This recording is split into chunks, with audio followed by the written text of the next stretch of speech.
Welcome to the video lecture on the course of AMP and Linear Integrated Circuit. In this session, we will be seeing the topic of signal generators. So, as we know, for all practical applications or for the practical usage, signal generators are very important. Signal generator is a device which is generating a different type of signals, and these signals are very important for the analysis part.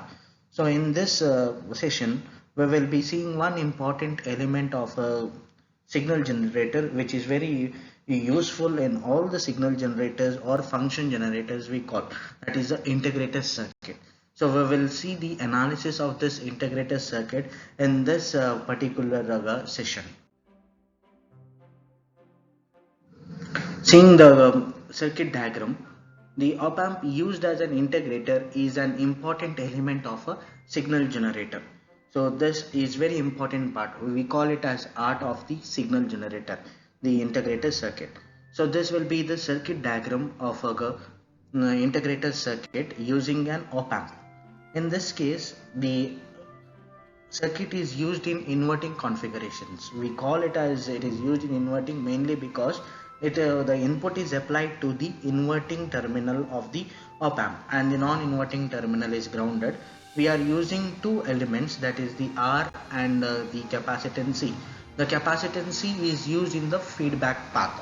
So in this case, now we will see the analysis. We will derive the expression for the output voltage of this integrated circuit. Whatever value of output we get it in the negated form or the inverted form, because it is a inverting case here. Since the terminal A is grounded, the terminal B also is at ground. So this is from the concept of the virtual ground. And taking the property of a op amp, assuming the op amp input current to be 0, all the current which is flowing from the input side is flowing through the capacitor. So we will consider this as the direction of the current I flowing from the input, that is the entire current is flowing through the capacitance. Now we will find the expression of the current I is nothing but the input voltage Vin minus Vb divided by R. Since Vb is equal to 0, it will be equal to Vin divided by R. Also, the same current is flowing through the capacitor, that can be written as I is equal to minus C times d by dt of Vb minus V0. Since Vb is equal to 0, I will be equal to minus C times d by dt of V0. In this case, seeing the LHS of both the expressions, they are same. So equating the two expressions, we get Vin will be equal to minus R into C dV0 divided by dt. From this particular expression, we have to find the expression for output voltage. So output voltage is V0. Integrating on both sides of this equation, that is integral of Vn, which is equal to minus R into C integral of dV0 divided by dt, and simplifying this particular expression. So V0 will be equal to minus 1 over R into C integral of Vn into dt. Here the R into C is called the time constant of the integrator, time constant of the integrator, or we call the time taken by the capacitor to charge and discharge.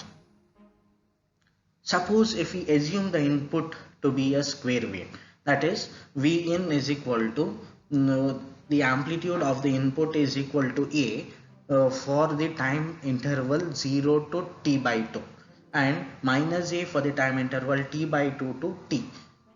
We are assuming the input to the integrator as a square wave. This substituting integrating this output expression to get the value of V0. So in this case, now V0 will be equal to minus 1 over RC integral 0 to t by 2 A into dt. Therefore we can write it as, after integration part, V0 is equal to minus A divided by R into C t by 2. Assuming the value of RC is equal to 1, the time constant is equal to 1, we will get V0 is equal to minus A into t divided by 2, which is nothing but it is a ramp wave or a linear curve, what we can say. Now for the second half of the input, V naught is equal to minus 1 over RC integral from t by 2 to t minus a into dt. Since input voltage is of magnitude minus a, V in is taken as minus a, and simplifying this, V naught will be equal to a divided by R into C into t by 2. So using RC is equal to 1, so we get V naught is equal to A into T by 2. So seeing this for two half cycles of the input part, so for first part from 0 to T by 2, we get a negative value of output, which is nothing but A into T divided by 2, a negative linear curve. And for the next half cycle, that is t by 2 to t, we get a positive linear curve. So positive negative curve and positive curve, slope we can say. So we will see how we can draw this particular waveform, comparing the input as well as the output part. So taking the input as the square wave what we have considered, so the output can be plotted for 0 to t by 2 we get a negative portion, and for t by 2 to t we get a positive part, that is a positive slope. Thus for the input between t lying between 0 to t by 2, output is a ramp of negative slope, and for the input between t by 2 to t, output is ramp of positive slope. So in this case, this is the triangular wave what we are going to get. We can consider it as a ramp voltage or a triangular wave depending upon the input applied to the circuit. Since we have applied a square wave to the input, if we apply a sine wave to the input, we should get the cosine of it, because integration of sine will be cosine. The integrated output we have to get.